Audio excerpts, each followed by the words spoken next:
ಬೆಳಗಿನ ಶುಭೋದಯಗಳು. ಸತತವಾಗಿ ರಂಜಾನ್ ಪ್ರಾರಂಭವಾದ್ದರಿಂದ ಇಲ್ಲಿವರೆಗೂ ಕೂಡ 30 ದಿನಗಳ ಕಾಲ ಮುಸ್ಲಿಂ ಸಮುದಾಯದ 30 ದಿನಗಳ ಕಾಲ ಉಪವಾಸ ಒಂದು ರೋಜಾ ಕಾರ್ಯಕ್ರಮವನ್ನು ನೆರವೇರ್ತಿರುತ್ತಿದ್ದು, ಆ ಒಂದು ಬೆಳಗಿನ ಜಾವ ಸೈರಿ ಎಲ್ಲ ಒಂದು ವ್ಯವಸ್ಥೆವಾಗಿ ಇಲ್ಲಿ ತನಕ ಸತತವಾಗಿ ಒಂದು 20 ರಿಂದ 25 ಕ್ವಿಂಟಲ್ ಅಕ್ಕಿ ಮತ್ತು ಇಲ್ಲಿ ಬರುವಂತಹ ಬೇರೆ ಬೇರೆ ಊರುಗಳಿಂದ ಬೇರೆ ಊರುಗಳಿಗೆ ರವಾನೆ ಆಗುವಂತಹ ಸಾರ್ವಜನಿಕರಿಗೆ ಊಟದ ಒಂದು ವ್ಯವಸ್ಥೆಯನ್ನು ನಮ್ಮ ಅಣ್ಣನವರು ಎಲ್ಲ ವ್ಯವಸ್ಥೆ ಮಾಡಿ ಬರುವಂತಹ ಸಾರ್ವಜನಿಕರಿಗೆ ಯಾವುದೇ ಉಪವಾಸಕ್ಕೆ ತೊಂದರೆ ಆಗಲಾರದಂತೆ ಕುಡಿಯುವ ನೀರಾಗಿರ್ಬೋದು, ಊಟದ ವ್ಯವಸ್ಥೆ ಆಗಿರ್ಬೋದು, ಎಲ್ಲವನ್ನು ಸಕಲವಾಗಿ ಸಿದ್ಧತೆ ಮಾಡಿ ಅವರು ಹಾಗೂ ಅವರ ತಂಡಕ್ಕೆ ನಮ್ಮ ಸಿಂಧನೂರು ಸಾರ್ವಜನಿಕ ಪರವಾಗಿ ತುಂಬ ಹೃದಯದ ಧನ್ಯವಾದಗಳು.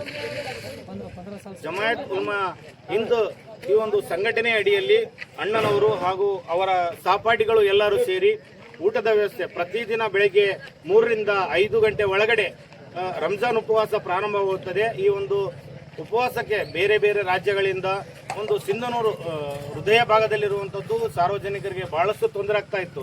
ಆ ಒಂದು ಉಪವಾಸಕ್ಕೆ ಯಾವುದೇ ತರ ಅಡಚಣೆ ಆಗಲಾರದಂತೆ ಅವರಿಗೆ ಊಟಕ್ಕೆ ಎಲ್ಲ ಕಡೆಯಿಂದ ಸವಲತ್ತುಗಳನ್ನು ಮಾಡಿ ಅವರಿಗೆ 30 ದಿನಗಳ ಕಾಲ ಉಪವಾಸಕ್ಕೆ ಸಹಕಾರ ನೀಡಿದಂತಹ ಮೊಹಮ್ಮದ್ ಮುಸ್ತಫಾ ಅಣ್ಣನವರಿಗೆ ನಮ್ಮ ಸಿಂಧನೂರು ಪರವಾಗಿ ಹಾಗೂ ಇಡೀ ಕರ್ನಾಟಕದ ಪರವಾಗಿ ನಾನು ಹೃತ್ಪೂರ್ವಕವಾಗಿ ಧನ್ಯವಾದಗಳನ್ನು ಸಲ್ಲಿಸುತ್ತೇನೆ.